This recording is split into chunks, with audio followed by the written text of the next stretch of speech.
पद परिचय। पहला वाक्य, जहाँ तक कब्जा हो चुका है उसमें से कुछ जमीन हमें लौटा दी जाए ताकि हमें लगे कि हमारी भावना का सम्मान किया गया। इस वाक्य में हमने जहाँ तक, कुछ, हमें, भावना, इन पदों का पद परिचय देना है। तो पहला पद है जहाँ। जहाँ में स्थान का बोध हो रहा है, इसलिए इसका पद परिचय बनेगा स्थानवाचक क्रिया विशेषण हो चुका है क्रिया की विशेषता। अगला पद है तक।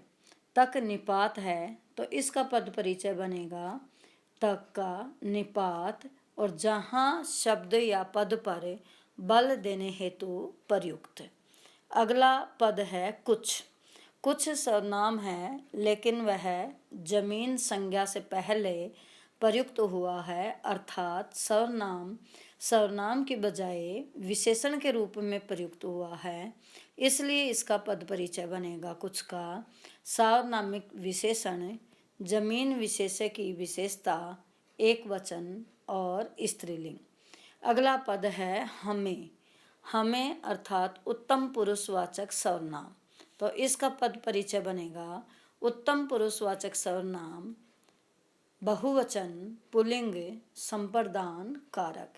क्यों? क्योंकि हमें लौटा दी जाए देने का भाव है, तो इसलिए संप्रदान, क्योंकि संप्रदान कारक में देने का भाव आता है। अगला है पद भावना। भावना भाववाचक संज्ञा, एक वचन, स्त्रीलिंग और संबंध कारक। क्योंकि भावना का सम्मान का आया है, तो का जहाँ भी कारक चिन्ह आता है वहाँ संबंध कारक होता है।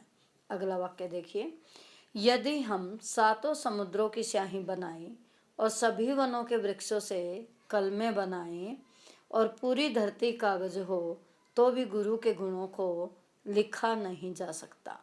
इसमें हमें हम, समुद्रों और पूरी, इन पदों का पद परिचय देना है। पहला पद है हम उत्तम पुरुषवाचक सर्वनाम, बहुवचन, स्त्रीलिंग या पुल्लिंग। क्योंकि हम से स्पष्ट नहीं है कि वह लिंग कौन सा है, तो हमारी मर्जी है, हम स्त्रीलिंग लिख सकते हैं या पुल्लिंग लिख सकते हैं, दोनों मान्य होंगे। और कर्ता कारक। अगला पद है समुद्रों की। समुद्रों की जातिवाचक संज्ञा, बहुवचन, और समुद्रों की जो है संबंध कारक और बहुवचन पुल्लिंग। अगला पद है और अर्थात समुच्चय बोधक। और वाक्यों के बीच में आया है, वाक्य समान है, तो इसलिए समुच्चय बोधक में भेद होगा। समानाधिकरण समुच्चय बोधक है और दो वाक्यों के बीच में प्रयुक्त। अगला पद है पूरी।